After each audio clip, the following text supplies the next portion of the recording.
Assalamualaikum warahmatullahi wabarakatuh. Apa kabar teman-teman? Semoga tetap semangat ya menjalani kuliah, walaupun pada masa pandemi ini kita harus melakukan kuliah secara online. Baiklah, pada kesempatan kali ini, kami selaku kelompok 3 mata kuliah psikopatologi ini akan membawakan materi tentang stres, physical disorders, dan mental health. Adapun anggota dari kelompok kami yaitu Andi Tasya Alifia, Anissa Mubarakah, Asmiati, dan Indri Ramadhani. Kali ini kami akan membahas 3 submateri, yaitu yang pertama, faktor sosial dan psikologis yang mempengaruhi kesehatan yang akan dijelaskan oleh Saudari Asmiati dan Saudari Tasya Alifia. Yang kedua, yaitu efek psikososial terhadap gangguan fisik yang akan dijelaskan oleh Saudari Indri Ramadhani. Dan yang ketiga, yaitu pengobatan psikososial untuk gangguan fisik yang akan dijelaskan oleh saya sendiri, Anissa Mubarakah. Baik, langsung saja materi bagian pertama yakni tentang faktor sosial dan psikologis yang mempengaruhi kesehatan, di mana pada bagian ini terbagi lagi menjadi 6 bagian. Yang pertama ada health and health-related behavior. Yang kedua, the nature of stress. Yang ketiga, the physiology of stress. Yang keempat, contributions to the stress response. Yang kelima, stress, anxiety, depression, and excitement. Dan yang keenam, stress and the immune response. Di mana bagian-bagian ini akan saya jelaskan 4 bagian dan 2 bagian lainnya akan dijelaskan oleh Saudari Andi Tasya Alifia. Baik, materi pertama, bagian pertama yakni health and health-related behavior, di mana faktor psikologis dan sosial dapat mempengaruhi kesehatan fisik dengan 2 cara yang berbeda. Pertama, faktor psikososial seperti emosi negatif dan stres dapat mengganggu proses biologis dasar yang dapat menyebabkan gangguan fisik dan penyakit. Kedua, perilaku bersikoh dapat menyebabkan atau berkontribusi pada berbagai gangguan fisik dan penyakit. Salah satu contoh faktor psikologis yang dapat secara langsung mempengaruhi proses biologis yaitu stres, yang dapat meningkatkan perkembangan AIDS. AIDS merupakan penyakit sistem kekebalan tubuh yang secara langsung dipengaruhi oleh stres. Selanjutnya, terkadang orang tahu bahwa apa yang dilakukan dapat menempatkannya pada risiko AIDS, seperti berhubungan seks tanpa kondom atau berbagi jarum suntik. Karena belum ada obat medis untuk AIDS, senjata terbaik kita adalah memodifikasi perilaku berskala besar untuk mencegah akuisisi penyakit. Kita harus banyak belajar tentang bagaimana faktor psikologis dapat mempengaruhi gangguan fisik dan penyakit, di mana menurut Mostovskih dan Barlow Utschirio 2009, bukti yang tersedia menunjukkan bahwa jenis yang sama dari faktor penyebab aktif dalam gangguan psikologis, sosial, dan biologis berperan dalam beberapa gangguan fisik. Tetapi yang paling menarik perhatian adalah stres, terutama komponen-komponen yang berhubungan dengan respons stres. Bagian kedua, yakni tentang the nature of stress. Selye berteori bahwa tubuh bergerak melalui beberapa tahap sebagai respons terhadap stres yang berkelanjutan.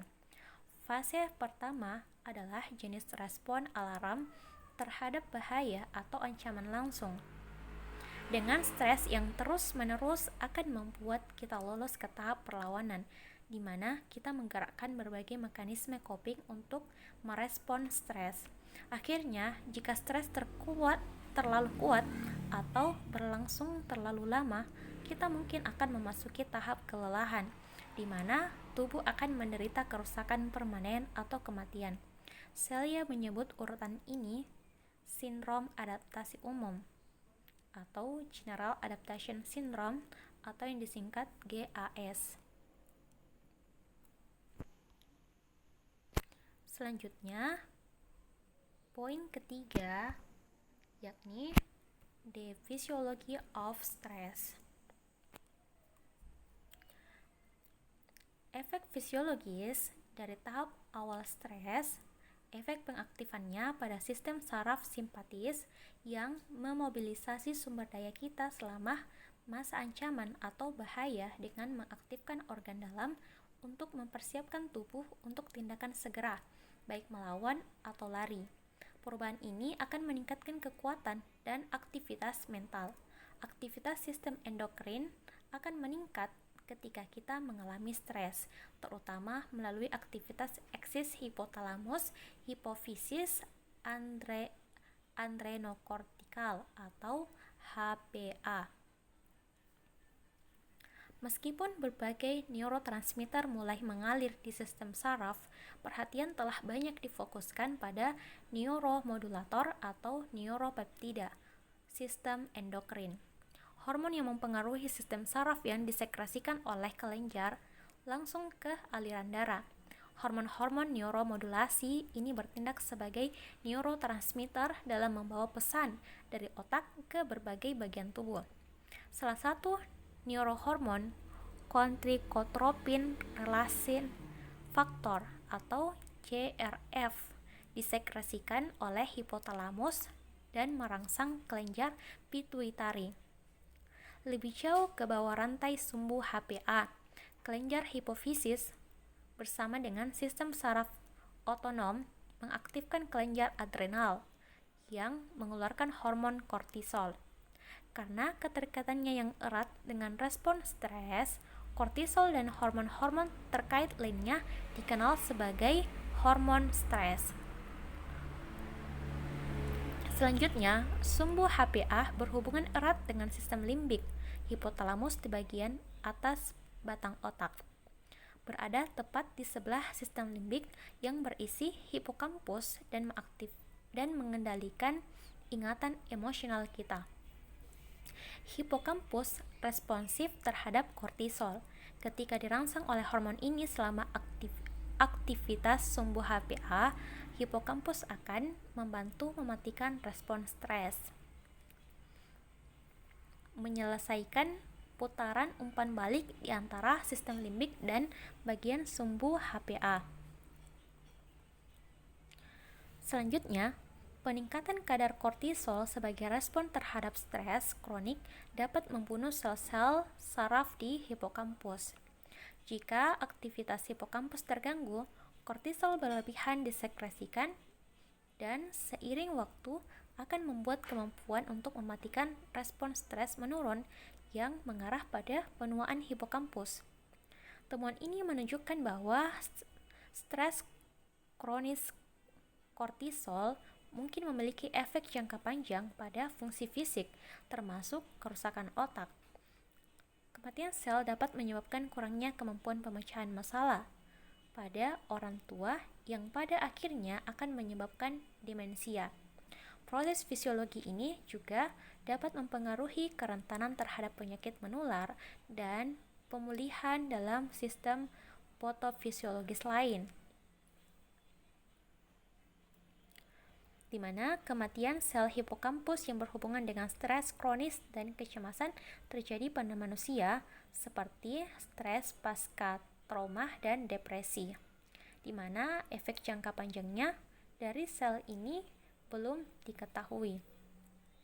Perkenalkan, nama saya Andi Tasya Alivia. Saya akan membacakan tentang contribution to the stress response. Contribution to the stress response. Faktor terpenting dalam mengatur fisiologi stres yakni rasa kendali, pengendalian situasi sosial, dan kemampuan untuk mengatasi setiap ketegangan yang muncul sangat membantu untuk menumpukan efek stres jangka panjang. Fisiologi stres sangat dipengaruhi oleh faktor psikologis dan sosial. Hubungan ini telah dibuktikan oleh Spolsky, di mana dia mempelajari babon yang hidup bebas di cagar alam di Kenya karena sumber stres utama mereka seperti manusia, bersifat psikologis daripada fisik. Seperti banyak spesies, babon mengatur diri mereka sendiri dalam hierarki sosial dengan anggota dominan di atas dan anggota tunduk di bawah. Kehidupan hewan bawahan menjadi sulit karena bullying terus-menerus dari hewan dominan, dan mereka kurang memiliki akses ke makanan, tempat istirahat yang disukai, dan pasangan seksual. Yang menarik adalah temuan Spolsky tentang tingkat kortisol pada babon sebagai fungsi peringkat sosial mereka dalam hierarki dominasi. Sumbu HPA atau bahwa sekresi kortisol dari kelenjar adrenal adalah langkah terakhir dalam aliran sekresi hormon yang berasal dari sistem limbik di otak selama masa periode stres. Sekresi kortisol berkontribusi pada gairah dan mobilisasi dalam jangka pendek, tetapi jika diproduksi secara kronis dapat merusak hipokampus. Spolsky menemukan bahwa jantan dominan dalam hierarki babon biasanya memiliki tingkat istirahat kortisol yang lebih rendah daripada jantan bawahan. Namun, ketika keadaan darurat terjadi, kadar kortisol akan meningkat lebih cepat pada laki-laki dominan daripada laki-laki bawahan. Sapolsky dan rekan-rekannya mencari penyebab perbedaan ini dengan cara bekerja mundur ke sumbu HPA. Mereka menemukan sekresi CRF yang berlebihan oleh hipotalamus pada hewan bawahan, yang dikombinasikan dengan berkurangnya sensitivitas kelenjar pituitari yang distimulasi oleh CRF. Oleh karena itu, hewan bawahan tidak seperti hewan dominan yang terus-menerus mengeluarkan kortisol, mungkin karena kehidupan mereka yang sangat menegangkan. Selain itu, sistem HPA mereka kurang peka terhadap efek kortisol dan karena itu kurang efisien dalam mematikan respon stres. Spolsky juga menemukan bahwa laki-laki bawahan memiliki lebih sedikit limfosit atau sel darah putih yang bersirkulasi daripada laki-laki dominan, suatu tanda penekanan sistem kekebalan. Selain itu, laki-laki bawahan menunjukkan kurangnya sirkulasi kolesterol, lipoprotein, kepadatan tinggi yang menempatkan mereka pada risiko lebih tinggi untuk aterosklerosis dan penyakit jantung koroner. Spolsky menyimpulkan bahwa yang terpenting adalah manfaat psikologis dari yang memiliki prediktabilitas dan pengendalian yang berkaitan dengan peristiwa dalam kehidupan seseorang. Sebagian datanya dikumpulkan selama bertahun-tahun ketika sejumlah babon jantan berada di puncak hierarki tanpa pemenang yang jelas. Meskipun pejantan mendominasi sisa dari hewan dalam kelompok, mereka terus-menerus menyerang satu sama lain. Dalam kondisi ini, mereka menampilkan profil hormonal yang lebih mirip dengan laki-laki bawahan. Dengan demikian, dominasi yang dikombinasikan dengan stabilitas menghasilkan profil hormon stres yang optimal.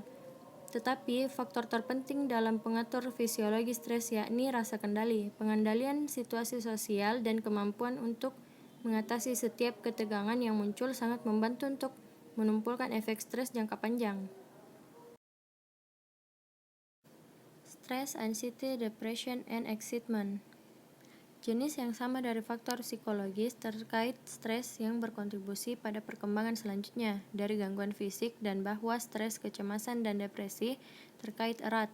Keempat kondisi ini memiliki banyak kesamaan, yang mana yang kita alami mungkin bergantung pada rasa kendali kita saat ini atau seberapa baik kita berpikir kita dapat mengatasi ancaman atau tantangan yang kita hadapi.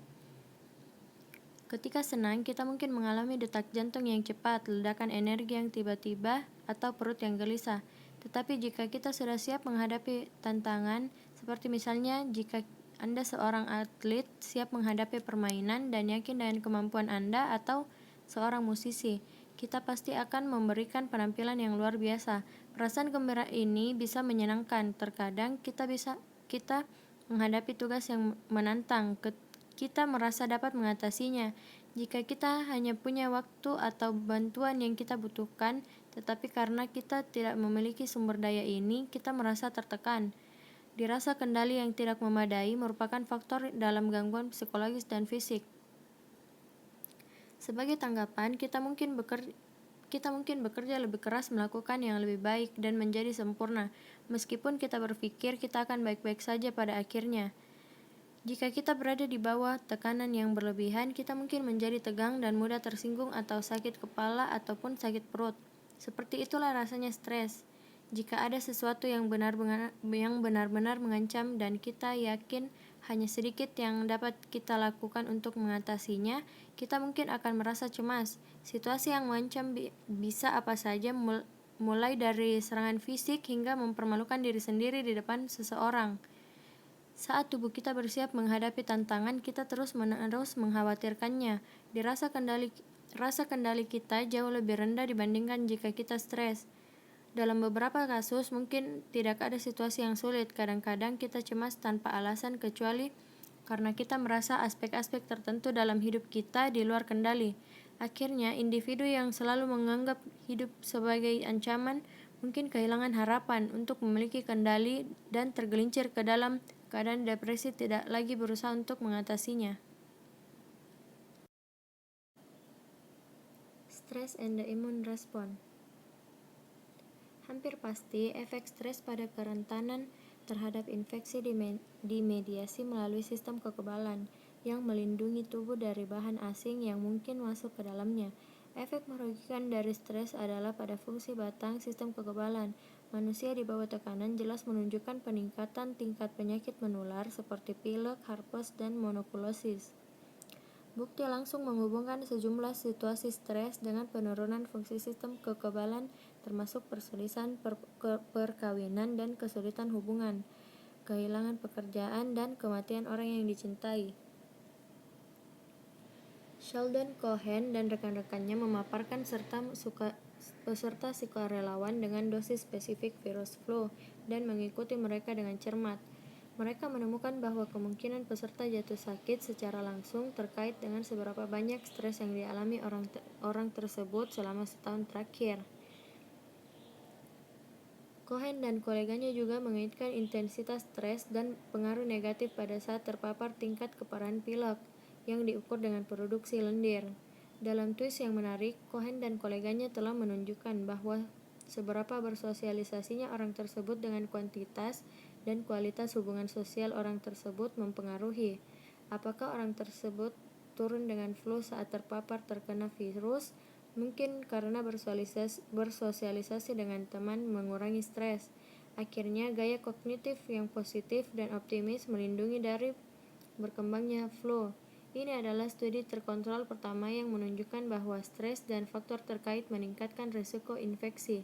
Hampir pasti, efek stres pada kerentanan terhadap infeksi dimediasi melalui sistem kekebalan yang melindungi tubuh dari bahan asing yang mungkin masuk ke dalamnya.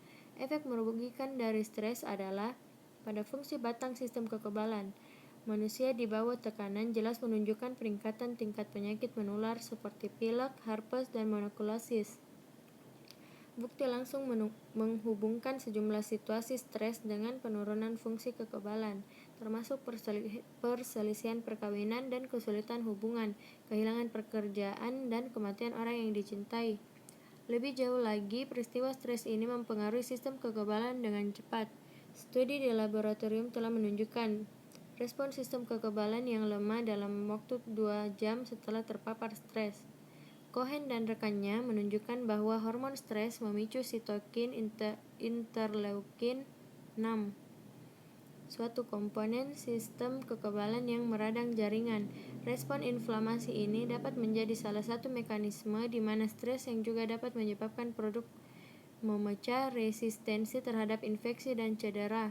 Gangguan psikologis tampaknya membuat seseorang lebih rentan untuk mengembangkan gangguan fisik. Bukti langsung menunjukkan bahwa depresi menurunkan fungsi sistem kekebalan, terutama pada orang dewasa yang lebih tua. Mungkin saja tingkat depresi dan yang lebih penting, rasa tidak terkendali yang mendasari dan menyertai sebagian besar depresi adalah mekanisme penting dalam menurunkan fungsi sistem kekebalan. Mekanisme yang hadir selama peristiwa-peristiwa kehidupan stres yang paling negatif. Depresi juga dapat menyebabkan perawatan diri yang buruk dan kecenderungan untuk melakukan perilaku yang lebih berisiko. Bagi manusia, seperti Babun Spolsky, kemampuan untuk bisa mempertahankan rasa kendali atas peristiwa dalam hidup kita mungkin merupakan salah satu kontribusi psikologis terpenting untuk kesehatan yang baik. Stres kronis mungkin lebih bermasalah karena efeknya. Sistem kekebalan tubuh mengidentifikasi dan menghilangkan bahan asing yang disebut antigen di dalam tubuh. Antigen bisa berupa salah satu dari sejumlah zat, biasanya bakteri, virus, atau parasit. Tetapi, sistem kekebalan juga menargetkan sel-sel tubuh sendiri yang telah menyimpang atau rusak. Mungkin sebagian dari tumor ganas. Organ yang disumbangkan adalah benda asing, sehingga sistem kekebalan menyerang mereka setelah transplantasi. Akibatnya, sistem imun perlu ditekan sementara setelah operasi. Sistem kekebalan memiliki dua bagian utama, yaitu humoral dan seluler. Jenis sel tertentu berfungsi sebagai agen keduanya. Sel darah putih yang disebut leukosit melakukan sebagian besar pekerjaan. Ada beberapa jenis leukosit. Makrofag mungkin dianggap sebagai salah satu garis pertahanan pertama tubuh. Mereka mengelilingi antigen yang dapat diidentifikasi dan menghancurkannya. Mereka juga memberi sinyal limfosit yang terdiri dari dua kelompok, sel B dan sel T. Sel B bekerja di dalam bagian humoral dari sistem kekebalan, melepaskan molekul yang mencari antigen dalam darah dan cairan tubuh lainnya dengan tujuan untuk menetralkannya. Sel B menghasilkan molekul yang sangat spesifik yang disebut imunoglobulin yang bertindak sebagai antibodi yang bergabung dengan antigen untuk menetralisirnya. Setelah antigen dinetralkan, subkelompok yang disebut sel B memori dibuat sehingga pada saat antigen ditemui, respon sistem kekebalan akan lebih cepat. Tindakan ini menjelaskan keberhasilan inokulasi atau vaksinisasi yang mungkin pernah diterima untuk penyakit gondok atau campak saat masih kecil. Sebuah inokulasi mengandung sejumlah kecil organisme yang ditargetkan tetapi tidak cukup untuk membuat tubuh kita sakit. Sistem kekebalan kemudian mengingat antigen ini dan mencegah tubuh terkena penyakit sepenuhnya saat terpapar. Anggota kelompok limfosit kedua yang disebut sel T beroperasi di cabang seluler sistem kekebalan. Sel-sel ini menghasilkan antibodi. Sebaliknya, satu subkelompok sel T pembunuh secara langsung menghancurkan infeksi virus dan proses kanker. Saat proses selesai, sel T memori dibuat untuk mempercepat respon di masa mendatang terhadap antigen yang sama. Subkelompok sel T lainnya membantu mengatur sistem kekebalan. Sebagai contoh, sel T4 disebut sel pembantu karena mereka meningkatkan respon sistem kekebalan dengan memberi sinyal pada sel B untuk memproduksi antibodi dan memberitahu sel T lain untuk menghancurkan antigen. Sel T suppresor menekan produksi antibodi oleh sel B ketika mereka tidak lagi dibutuhkan.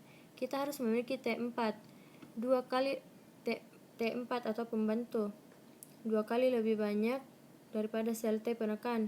Dengan terlalu banyak sel T4, sistem kekebalan menjadi reaktif ovum dan mungkin menyerang sel normal tubuh daripada antigen. Ketika ini terjadi, seseorang menderita apa yang disebut dengan autoimun, seperti rheumatoid arthritis. Dengan terlalu banyak sel T penekan, tubuh dapat diserang oleh sejumlah antigen.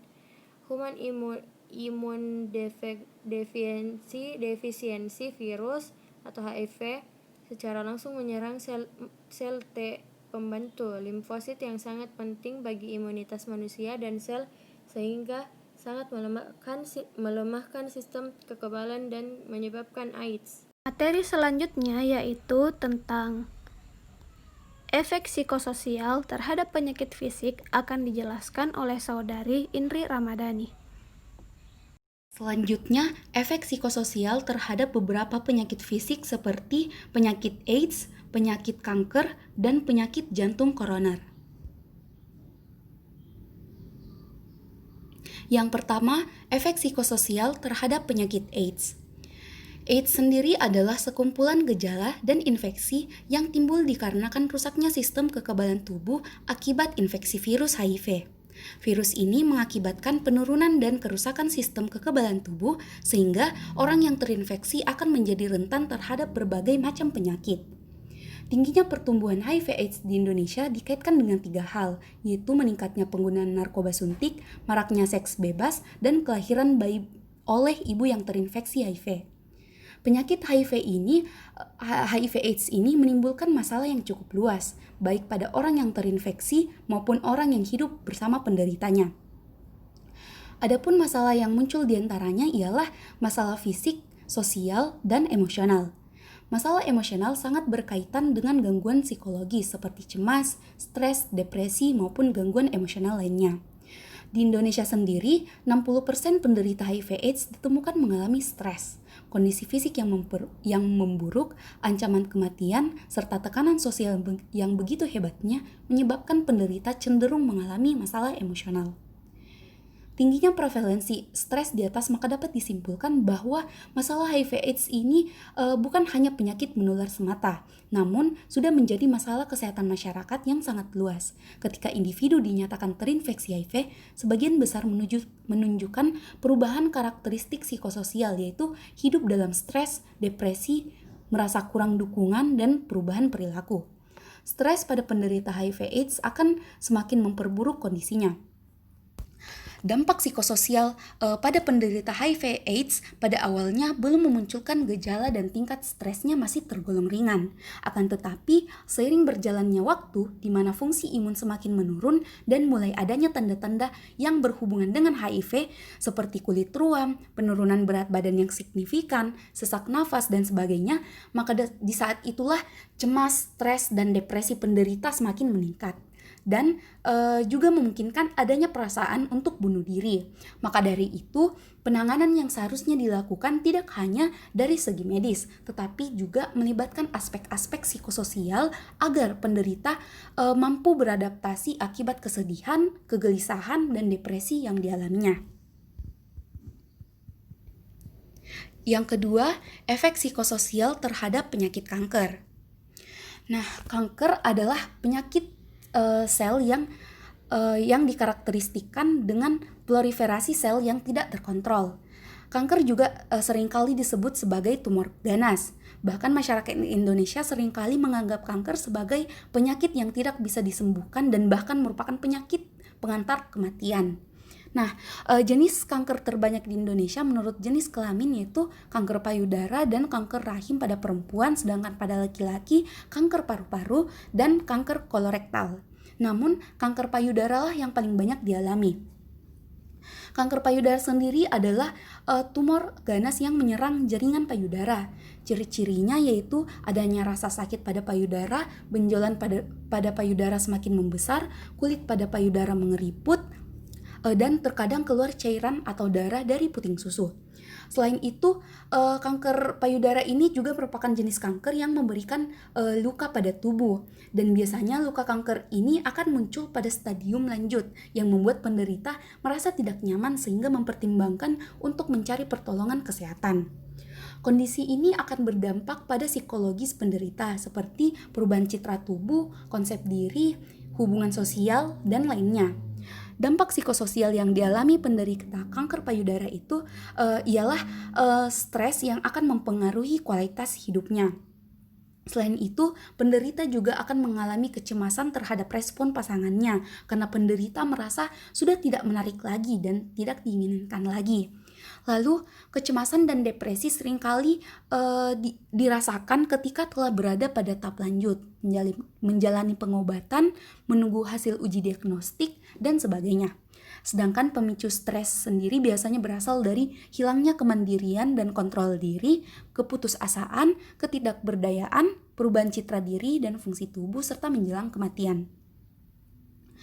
Penderita membutuhkan waktu tertentu untuk melakukan mekanisme pertahanan dalam melawan atau menahan perasaan cemas, takut, ataupun stres. Mekanisme pertahanan yang baik merupakan pertahanan yang tidak hanya berasal dari dirinya saja, namun juga berasal dari luar agar keadaan psikologisnya menjadi seimbang. Nah, selanjutnya ada efek psikososial terhadap penyakit jantung koroner. Nah, penyakit jantung koroner sendiri merupakan penyakit yang berdampak terhadap berbagai aspek kehidupan penderitanya. Secara fisik, penderita akan merasakan sesak, mudah lelah, serta nyeri pada dada. Selain itu, masalah psikososial seperti cemas dan depresi serta distres spiritual juga kerap kali dialaminya. Dikarenakan penyakit ini juga merupakan penyakit akut dan mengancam kehidupan dan juga membutuhkan perawatan dan penyesuaian gaya hidup serta yang secara terus-menerus dan masif sepanjang hidup penderitanya. Stres dan depresi secara langsung dapat mempengaruhi jantung, berawal dari stimulasi sistem saraf simpatis, lalu kemudian akan meningkatkan heart rate, kecepatan konduksi melalui AV node, dan kekuatan kontraksi atrial dan ventricle jantung serta vasokonstriksi pembuluh darah akan mengaktifkan sistem renin-angiotensin. Kondisi tersebut akan meningkatkan kebutuhan suplai oksigen di jantung, sedangkan penderita ini memiliki gangguan dalam aliran darah koroner. Dengan kata lain, bahwa kebutuhan oksigen yang meningkat tersebut sulit untuk terpenuhi, sehingga efek yang muncul dapat berupa nyeri dada, sesak, intoleransi aktivitas, dan meningkatkan pula stres ataupun kecemasan yang telah dialami sebelumnya. Nah, kondisi tersebut dapat memperburuk penyakit dan gejala yang dialami, sehingga memungkinkan timbulnya persepsi yang buruk terhadap penyakit dan rendahnya kepuasan terhadap pengobatan. Saya Anissa Mubarakah. Selanjutnya, saya akan menjelaskan mengenai pengobatan psikososial untuk gangguan fisik. Yang pertama yaitu biofeedback. Biofeedback merupakan sebuah proses pengobatan yang membuat pasien menyadari fungsi fisiologis tertentu yang biasanya tidak dilihat secara sadar, seperti denyut jantung, tekanan darah, dan ketegangan otot di area tertentu. Salah satu tujuan dari biofeedback ini adalah untuk mengurangi ketegangan dalam otot kepala dan kulit kepala, sehingga dapat menghilangkan rasa sakit pada kepala. Keberhasilan dalam pengobatan biofeedback ini, misalnya pada sakit kepala, mungkin tidak tergantung pada pengurangan ketegangannya, tetapi pada sejauh mana proses yang dilakukan dapat menanamkan rasa kontrol diri terhadap rasa sakit yang dirasakan. Yang kedua adalah relaksasi dan meditasi. Teknik relaksasi dan meditasi ini telah banyak digunakan untuk mengatasi gangguan dan nyeri pada pasien. Individu yang bermeditasi selama 10 menit ataupun 20 menit sehari, hasilnya mereka akan merasakan perasaan yang lebih tenang ataupun lebih santai terhadap aktivitas yang dia lakukan sepanjang hari.